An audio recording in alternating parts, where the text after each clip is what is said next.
القدس کے جو فاتح القدس بھی جو کہا جاتا ہے حضرت عمر رضی اللہ تعالیٰ عنہ کو، تو القدس کا کیا یہ واقعہ تھا، وہ بھی میں چاہوں گا آپ ہمارے ناظرین سے شیئر کریں۔ حضرت ابو عبیدہ ہمارے کمانڈر ان چیف تھے، انہوں نے ان کے دور میں جو فتح ہوا تو حضرت خالد بن ولید بھی عام سپاہی کی حیثیت سے لڑ رہے تھے، تو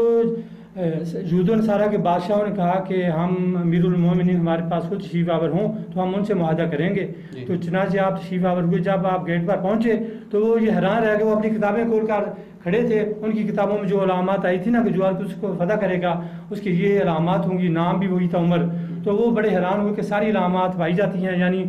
آپ کے پابند لگے کپڑے ہیں، غلام اونٹ پر سوار ہے، اور